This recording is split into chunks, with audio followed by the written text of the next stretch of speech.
I, Eric... And now... It's...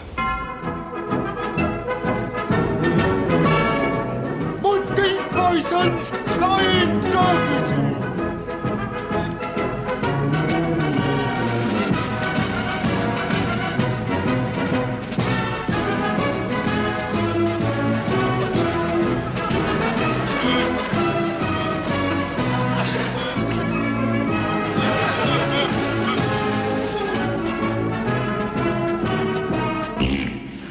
Michael Norman Randall, you have been found guilty of the murder of Arthur Reginald Webster, Charles Patrick Trumpington, Marcel Agnes Bernstein, Louis Anona Rudd, John Malcolm Kerr, Nigel Sinclair Robinson, Norman Arthur Potter, Felicity Jane Stone, Jean-Paul Renard, Rachel Shirley Donaldson, Stephen J. Greenblatt, Karl-Heinz Müller, Belinda Ann Ventham, Juan Carlos Hernandez, Thor Olaf Stensgaard, Lord Kimberley of Pretoria, Lady Kimberley of Pretoria, the Right Honourable Nigel Walmsley Kimberley, Robert Henry Noonan, and Felix James Bennett,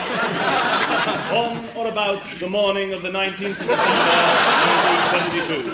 Have you anything to say before I pass sentence? Yes, sir. I'm very sorry. Very sorry? Yes, sir. It was a very, very bad thing to have done, and I'm really very ashamed of myself. I can only say it won't happen again. To have murdered so many people in such a short space of time is really awful, and I really am very, very, very sorry that I did it. And also that I've taken up so much of the court's valuable time listening to the sordid details of these senseless killings of mine. I'd particularly like to say a very personal and sincere sorry to you, my lad, for my appalling behaviour throughout this trial. I'd also like to say sorry, too, for the police, who putting them to so much trouble, putting them to the literally hours of work they've had to put in collecting evidence and identifying corpses and so forth. You know, I think sometimes people don't realise the difficult and often dangerous work involved in tracking down violent criminals. And I'd just like them to know that their fine work is at least appreciated by me. Oh, no, we were only doing our job. No, really. It's very good of you to say that, but I know what you've been through. Oh, no, we've had worse. It was plain sailing, apart from the arrest. I know, and I'm grateful. I'd like to apologise, too, to the prosecuting counsel for dragging him in here morning after morning in such lovely weather. Well, I would have had to come in anyway. Oh, good. So, what a presentation of a case. Oh, thank you. Oh, no, it's a privilege to watch you in action. I never had a chance. Oh, yes, you did. I mean... Not after that summing up. Great. Now I must come to the jury. What can I say? I've dragged you in here day after day, keeping you away from your homes, your jobs, your loved ones, just to hear the private details of my petty atrocities. No, it was very interesting. No, but you could have had a much nicer case. Oh, no. Murder's much more fun. Yes, and so many of them. Excellent. We've had a terrific time. Sorry, I'm very moved. So, my lad, it only remains for you to pass the most savage sentence on me that the law can provide.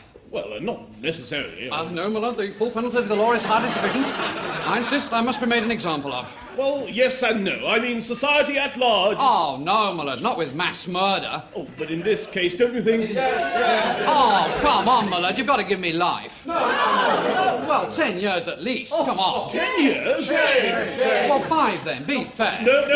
I'm giving you 3 months. Oh, no, that's so embarrassing, I won't hear of it. Give me 6, please. Well, all right, 6 months. Thank you, my lad. But suspended. Oh. 3 cheers for the defendant. Hooray! Hooray! Hooray! For he's a jolly good fellow, for he's a jolly good fellow, For he's a jolly good fellow, which nobody can deny.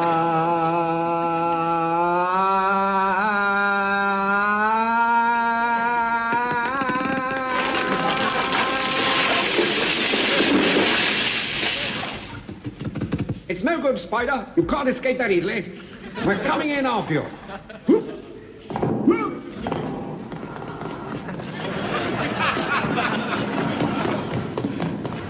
This way, Davis.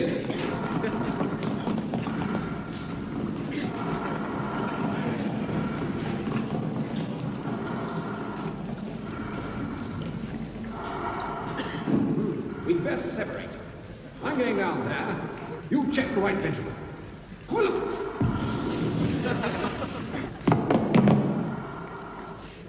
Any sign of him, Davis?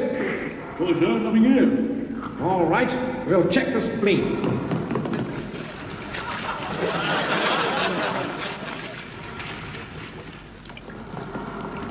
Wait! Oh, my God! He's double back on us! Quick! We've got to catch him before he reaches the neck!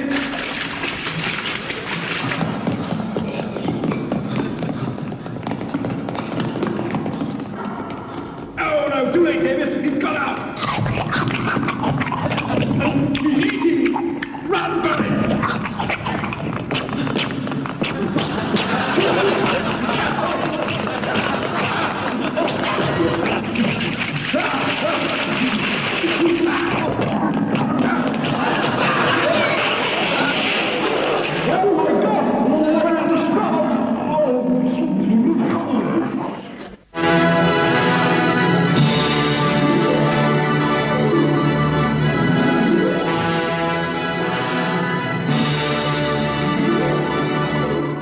This little-known Icelandic saga, written by an unknown hand in the late 13th century, has remained undiscovered until today. Now it comes to your screens for the first time, fresh from the leaves of Iceland's history, the terrible Njol's Saga. It's not that terrible. No, I meant terribly violent. Oh, yeah.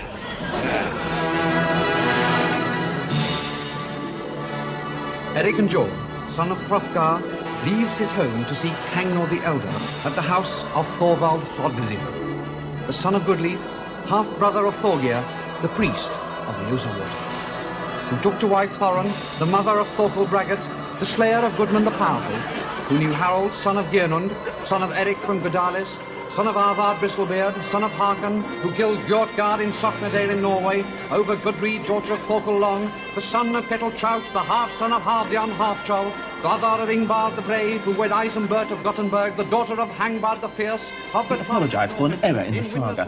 Evidently, Thorgeir, the priest of Ljósawater, who took to wife Thorin, the mother of Thorkel Braggart, the slayer of Gudmund the Powerful, who knew Harold, son of Gernund, son of Eric from Gudalis. Well, I'm afraid we're having a little trouble getting this very exciting Icelandic saga started. If any of you at home have any ideas about how to get this exciting saga started again, here's the address to write to. Oh, the exciting Icelandic saga, 18B, McNaughton Buildings, Oban.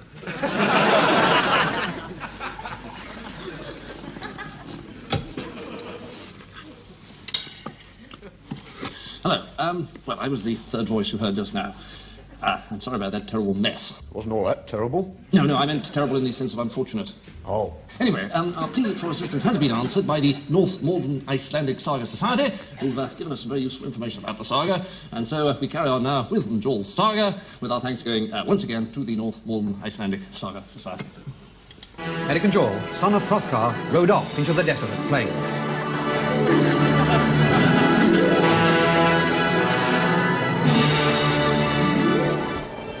Day and night he rode, looking neither to right nor left, stopping neither for food nor rest. 12 days and nights he rode, through rain and storm, through wind and snow, beyond the enchanted waterfall, through the elfin glades, until he reached his goal.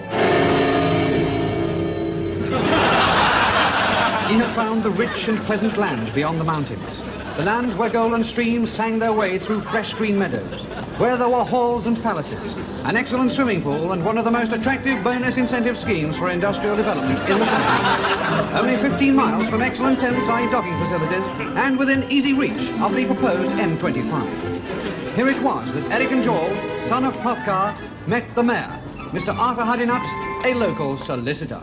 Welcome to North Malden. Yes, everyone is welcome to North Malden, but none more so than the businessmen and investors who shape our society of the future. Here at North And we Malden... apologise to viewers of Njol's Saga, who may be confused by some of the references to North Malden. After a frank exchange of views, we have agreed to carry on showing this version supplied to us by the North Malden Icelandic Saga Society on the undertaking that future scenes will adhere more closely to the spirit of 12th century Iceland. With moist eyes, Eric leaves this happy land to return to the harsh and economic realities of life in the land of Ljósawater. On his way, Eric rested a while in the land of Bjornstrand, the land of dark forces, where Gildor was king. were the dukes of the land of Bjornstrand, proud warriors who bore on their chests the letters of their dread name. Hello? Is that the North Icelandic Society? Yes, that's right. It's about this saga. Oh, yes, the Icelandic saga. Yes. Good, isn't it? Well, I don't know, but I mean, you promised us that you would stick to the spirit of the original text. Yes, that's right. Well, I mean, a lot of these things that are happening, I mean, they just don't quite ring true. Well, it's a new interpretation, really. Well, we didn't want a new, we wanted the proper thing. I mean, just look what's happening now. Banners were a very important part of Icelandic law, Mr. Mills. Well, I mean, no, I'm sorry, I just can't accept that. It's gone too far. I'm very sorry, but we'll have to terminate the agreement. Oh. Well, you're just trying to cash in on the BBC's exciting Icelandic song. That's business, Mr. Mills. Well, that's maybe, but it's not the way the BBC works. Well, I'm very sorry you feel that way, but, you know, if you ever want to come to Malden...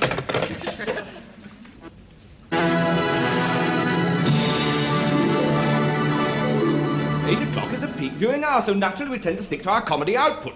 Unless, of course, there's sport, because, of course, we know this is popular, and popularity is what television is about. Quite frankly, I'm sick and tired of people accusing us of being ratings-conscious. Ratings-conscious? Transmitting bland garbage, my lad. Thank you. No, I'm really cheesed off. I mean, it's not your highbrow bleeding plays that pull in the viewers, you know. Thank you. I mean, Joe Public doesn't want to sit down and watch 3 hours of documentaries every evening. Thank you. He wants to sit down and he wants to be entertained. He doesn't want to load of... No, not really. I'm absolutely fed up with it. I really... Case dismissed.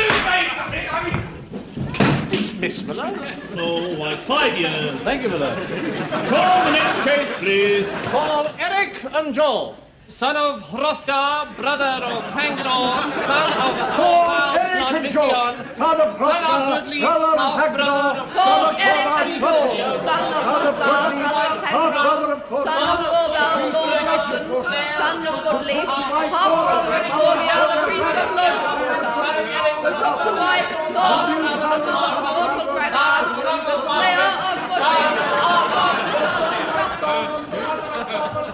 The slayer of Gudmund, son of... You are Eric and Joel, son of Hrothgar. Get on with it. Would you raise your right hand? He obviously can't raise his right hand, you silly usher person. Can you raise your right leg, Mr. Joel? Can you raise any part of your body, Mr.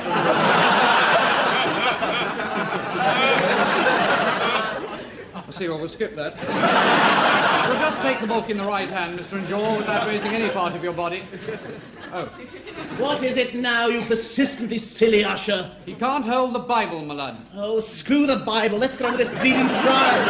I've got a gay lib meeting at 6 o'clock. Superintendent Lufthansa, will you please read the charge?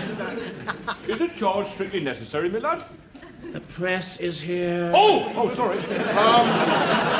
Right, here we go. You're hereby charged, 1, that you did, on or about 11/26, conspire to publicise a London borough in the course of a BBC saga. 2, that you were wilfully and persistently a foreigner. 3, that you conspired to do things not normally considered illegal. 4, that you were caught in possession of an offensive weapon, viz. the big brown table down at the police station. The big round table down at the police station. It's the best we could find, my lad. And 5, all together now. Assaulting a police officer. Thank you. Call Police Constable Pan Am.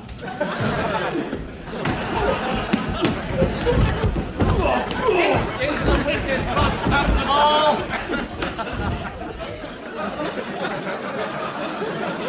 There'll be plenty of time for that later on. Now, you are Police Constable Pan Am? No! I deny that the last breath in my body.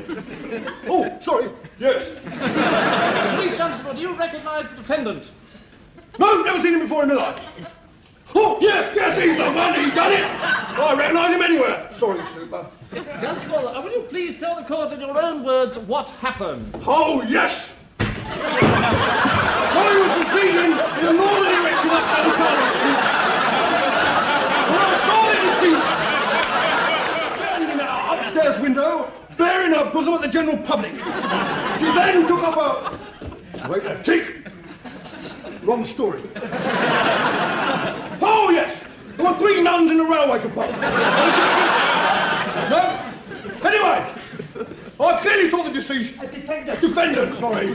Sorry, Super. I clearly saw the defendant doing whatever he's accused of, red-handed. When kicked a caution, he said, "It's a fair cop I done it all. Right, no doubt about that." Then, bound as you was to the chair, you assaulted myself and 3 other constables while bouncing around the cell. The end. Thank you. And for my next piece of evidence. I think we better leave it there, Constable. Excellent evidence, Constable. Thank you very much.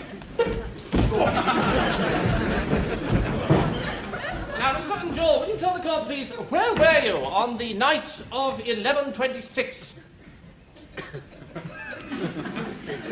Move any part of your body if you were north of the line from the Humber to the Mersey. In there, I think. Hello, defendant. Are you there? Cooey, defendant. I think we better go and have a look, Morris. Don't call me Morris in court. Are you in now?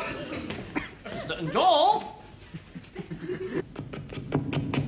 This way, Davis. He's not getting away this time. Go down there, Arthur, and try and trap him in the left line. Surround the left line, let him get the kidney, and get him in the left, okay? Once again, I proved too clever for And now the stock market report by Exchange Telegraph. Trading was crisp at the start of the day, with some brisk business on the floor. Rubber hardened and string remained confident. Little bits of tin consolidated, although biscuit sank after an early gain, and stools remained anonymous. Armpits rallied well after a poor start. Nipples rose dramatically during the morning, but then declined by mid-afternoon, while teeth clenched and buttocks remained firm. Small, dark, furry things increased severely on the floor, whilst rude jellies wobbled up and down and bounced against rising thighs, which had spread to all parts of the country by mid-afternoon. After lunch, naughty things dipped sharply, forcing giblets upwards with the nicky-nacky noo. Ding-tong-tong rankled diethy, little tipples pooped, and poppy things went pong. Gibble-gabble-gobble went the rickety-rackety-row as the nut of the That'll teach you to be normal.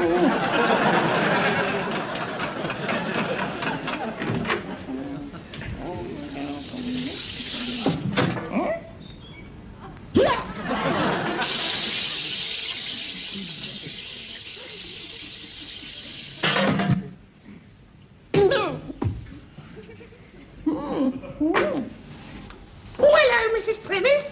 Hello, Mrs. Conclusion. Busy day? Busy? I just spent 4 hours burying the cat.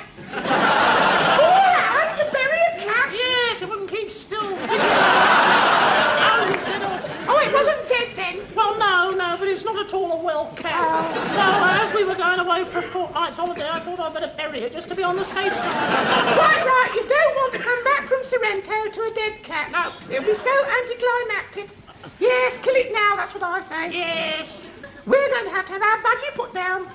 Really? Is it very old? No, we just don't like it. Oh. We're going to take it to the vet tomorrow. Tell me, how do they put budgies down then? Well, it's funny you should ask that, but I've just been reading a great big book about how to put your budgie down. And apparently, you can either hit them with a book, or you can shoot them just there, just above the beak. Just there? Yes. Well. Of course, Mrs. Essence flushed hers down the loo. No, you shouldn't do that. No, that's dangerous. Yes, they breed in the sewers. Yes, eventually you get evil-smelling flocks of huge soiled budgies flying out of people's lavatories, infringing their personal freedom. Good morning, Mrs. Cutout. It's a funny thing, freedom. I mean, how can any of us be really free when we still have personal possessions? You can't. I mean, how can I go off and join Frelimo when I've got 9 more instalments to pay on the fridge? No, you can't. No. Well, this, of course, is the old crux of Jean-Paul Sartre's Roads to Freedom. No, it bloody isn't. The nub of that is, his characters stand for all of us in their desire to avoid action. Mind you, the man at the off-licence says it's an everyday story of French country folk. What is he? Nothing. 60 new pence for a bottle of Maltese claret. Well, I personally think that... Oh, beg your pardon. I personally think that Jean-Paul's masterwork is an allegory of man's search for commitment. No, it isn't. Yes, it is. It isn't. It is. No, it isn't. All right, we can soon settle this. We'll ask him. Do you know him? Yes, we met on holiday last year. In Ibiza? Yes, he was staying there with his wife and Mr. Genet. Oh, I did get on well with Madame S. We were like that. What was Jean-Paul like? Well, you know, a bit moody. Yes. He didn't join in the fun much, just sat there thinking. Still, Mr. Rotter caught him a few times with a whoopee cushion. Le capitalisme et la bourgeoisie sont le same. Oh, he did laugh. Oh, dear. Well, we'll give him a tinkle then. Yes, all right. She said they were in the book. Where's the Paris telephone directory? It's on the drawer.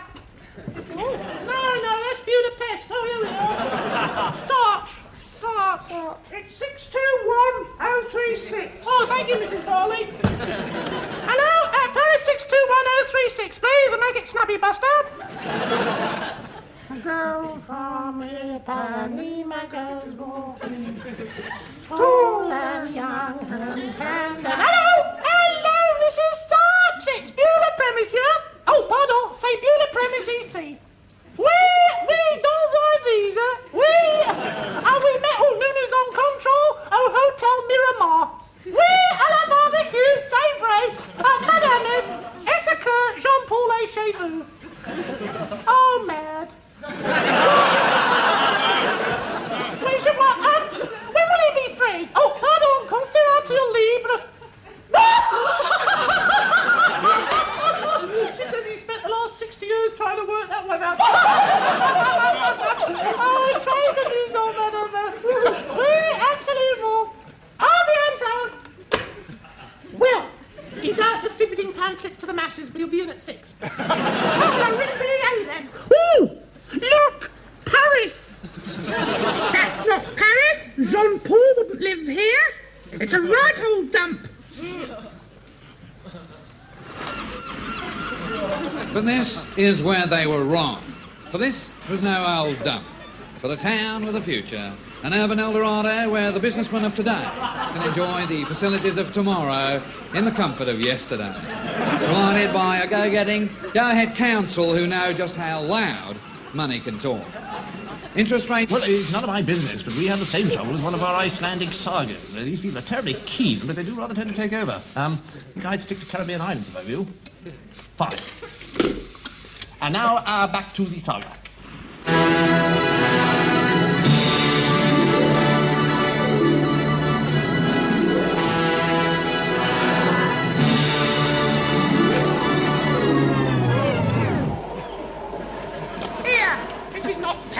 This is Iceland. Ooh.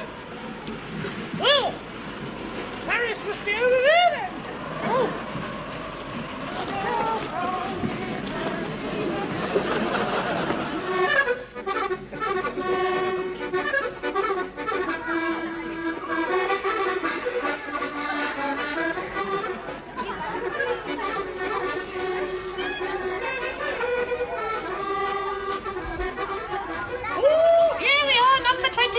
Oh, yes. Flat 1, Yves Montand. Flat 3, Jacques Cousteau. Flat 4, Jean Genet and friend. Flat 5, Maurice Leroux. Never heard of him. Flat 6, Marcel Marceau, Walking Against the Wind Limited. Flat 7, Indira Gandhi. She gets about a bit, doesn't she? Yes. Flat 8, Jean-Paul and Betty Muriel Sartre. Oh, c'est near, Betty Muriel. Excusez que nous sommes en retard. Okay. Oui, merci. T'es dur, mais je suis Oh, rubbish. Bonjour. Parlez-vous anglais? Oh, yes, good day. Hello. Oh, this is Mrs. Conclusion from number 46. Oh, nice to meet you, dear. Hello. How's the old man? Oh, don't ask. He's in one of his bleeding moods. The bourgeoisie this is the bourgeoisie that. He's like a little child sometimes. I was only telling the Rainiers the other day. Of course, he's always rude to them. Only classy friends we got. I was saying solidarity with the masses. I said, pie in the sky. Oh, you're not a Marxist, are you, Mrs. Conclusion? No, I'm a revisionist. Oh, good. Well, look at this place. I'm at my wit's end. Revolutionary leaflets everywhere. One of these days, I'll revolutionary leaflets him. If it wasn't for the goat, you couldn't get in here for propaganda. Oh, very well. Can we pop in and have a word with him? Yes, come along. Thank you. But be careful. He's had a few. Mind you, he's good as gold in the morning. I've got to hand it to him. But come lunchtime, it's a bottle of vin ordinaire, 6 glasses, and he's ready to agitate. Okay. Jean-Paul. Jean-Paul. It's only us. Oh, pardon, c'est même nous. Hey. Jean-Paul, your famous trilogy, Ruse à Liberté, isn't an allegory of man's search for commitment. Hey. Told you so. Oh, coitus.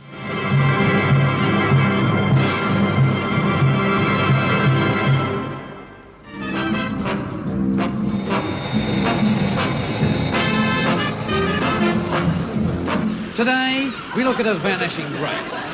A problem people who are fast disappearing off the face of the earth. A race who, one might say, are losing a winning battle. They live in a sunshine paradise, a Caribbean dream, where only reality is missing.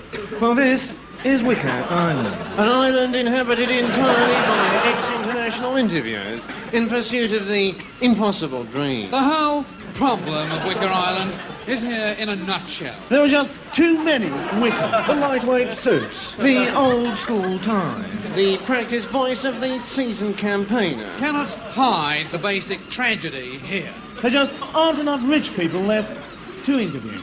You can't teach an old dog new tricks, and so you find them sitting beside elegant swimming pools, tipping martinis, and waiting for the inevitable interview.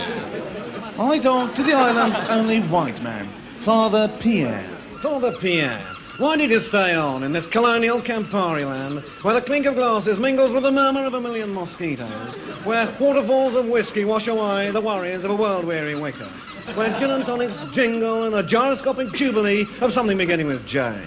Father Pierre, why did you stay on here? Well, mainly for the interview. Well, there you have it. A crumbling empire in the sun-drenched Caribbean, where the cliches sparkle on the waters. Like the music of repeat fees. And so, from Wicker Island, it's farewell and bon voyage.